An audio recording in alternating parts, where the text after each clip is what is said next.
હિન્દુ ધર્મમાં એકાદશીનું વ્રત ખૂબ જ મહત્ત્વનું સ્થાન પામેલ છે. અનેક લોકો તેનું વ્રત કરતા હોય છે.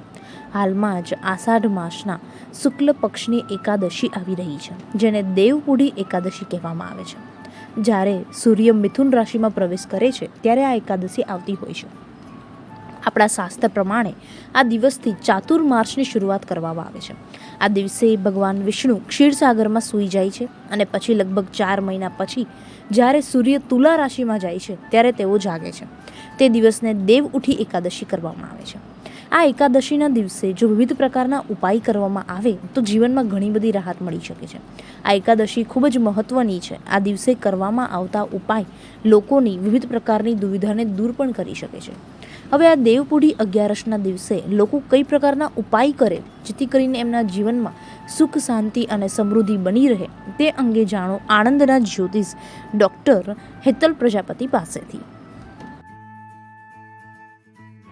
જય Shri Krishna all of you. હું ડૉક્ટર હેતલ પ્રજાપતિ. આજે હું તમારી સમક્ષ અગિયારસ કરવાથી શું મહત્ત્વ છે એ હું બતાવીશ.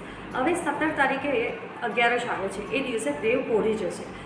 જ્યારે દેવ પોઢવાના હોય છે એ દિવસે તમે અગિયારસના દિવસે ગૌશાળામાં જઈને દાન કરશો તો એ દાનનું મહત્ત્વ બહુ સારું હોય છે અને એ કરવાથી તમારા પૂર્વજન્મના કર્મથી તમને મુક્તિ મળે છે અને આ જન્મમાં તમને સારામાં સારા ફળ મળે છે. દેવપોઢી અગિયારસ જે અગિયારસ છે એ દિવસે આપણા બધા દેવ એ સૂઈ જાય છે અને એ દિવસ પછી આપણે વાસ્તુના કે કોઈ પણ સારા કાર્ય નથી કરતા.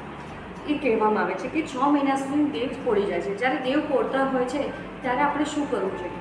ત્યારે આપણે આપણા જે ઈષ્ટદેવ છે એની પૂજા કરવી જોઈએ. મહાદેવના મંદિરમાં જઈ અને બ્રાહ્મણોને સીધું આપવું જોઈએ.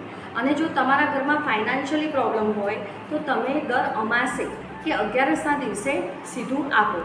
બીજું કે દેવપોઢી અગિયારસના દિવસે તમે શિવ મંદિરે જઈ અને મહાદેવને પ્રાર્થના કરી શકો છો અને મહાદેવને કહી શકો છો કે મારા બિઝનેસમાં કે આમાં જે તકલીફ છે એમાંથી મને બહાર નીકાળ. એના માટે શિવલિંગ ઉપર રુદ્ર અભિષેક થાય છે અને મધથી કરવો પડે છે.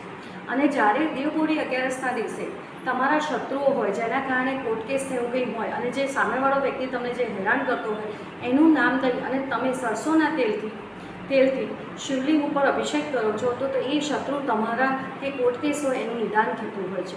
તો તમે દેવપોઢી જે અગિયારસ છે એ દિવસે તમે નાના બાળકોને ફ્રૂટનું વિતરણ પણ કરી શકો છો અને એ કરવાથી તમારા ઘરમાં સંતાન પ્રાપ્તિના ચાન્સીસ પણ થાય છે અને તમારા જે ગ્રહ છે જેવી રીતે શનિ છે, રાહુ છે એ પણ શાંત થાય છે અને તમને સારામાં સારું ફળ મળે છે. અસ્તુ.